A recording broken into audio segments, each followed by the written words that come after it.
All right, so this is a suggestion via a donation. The name of the video is Sniper Decoys, Dummy Heads. Let's get it, guys. Sniper Decoys, Dummy Head, World War I. Right. The First World War saw extensive use of snipers in combat.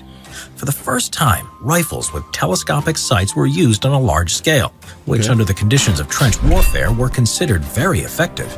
I can imagine. At first, the German Imperial Army were the only ones to seriously consider scoped rifles.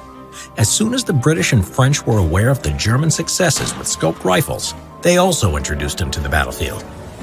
Even though sharpshooters existed before, it was the introduction of scopes that allowed them to shoot accurately at very long distances. Yeah, I can imagine that very specific thing just instantly changed how, these kerfuffles were fought, guys.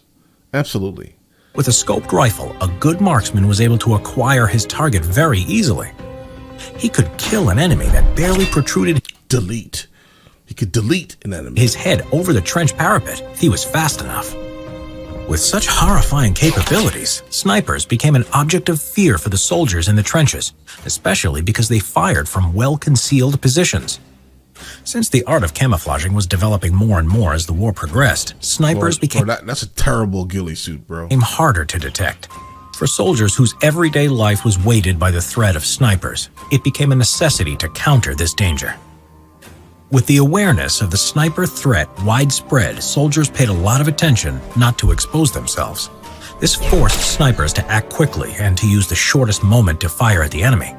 It was based on this hastiness that camouflage units designed their deception. Their intention was to force the enemy sniper into making a flawed decision and to draw out his fire so his position could be located. One of the most popular decoys of the war were papier-mâché heads. Papier-mâché was a very popular material before the war and was used in making dolls and various components for amusement parks, carnivals, and expositions. Honestly, I thought that they were just taking heads off of people's bodies. I'm glad that's not the case, though. It was very cheap, but to make it consisted of chopping down pieces of paper, reinforced with any kind of bounding material, whether it was glue or plain starch. Besides the fact that it was cheap, it was also very good for modeling. The job of making decoy heads out of papier-mâché was entrusted to camouflage units, who were working in their small improvised workshops on the front lines. Sculptors working in these workshops made a huge variety of decoy heads with great precision and resemblance to real human heads. Guys, we had cameras. I would definitely like to know what they actually looked like if they exist. Special attention was given to shaping face details and coloring the face to look like real skin. This push for realism was necessary because they were to be observed through scopes with magnifying lenses. In order to increase the realistic look of the head, some of these were equipped with rubber surgical tubes connected to the mouth with a cigarette in it.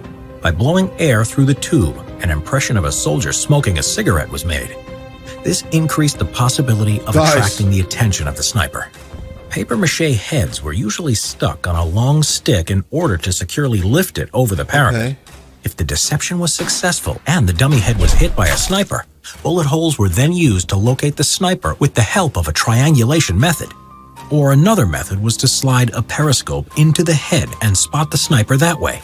Once the approximate location was established, the sniper's position was bombarded by artillery, or counter-snipers would focus on that area. The technique of dummy heads was invented by the British, who at the beginning of the war had a lot of problems with German snipers. This method was a result of their struggle to fight the hidden enemy. The same method would also be used by other sides.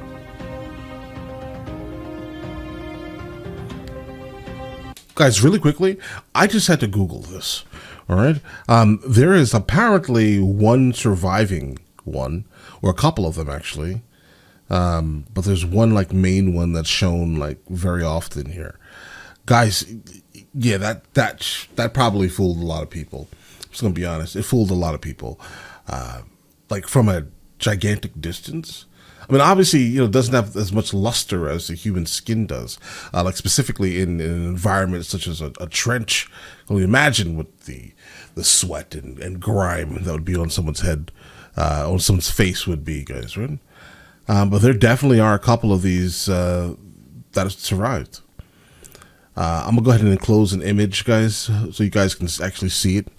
But yeah, it's wild. That's it.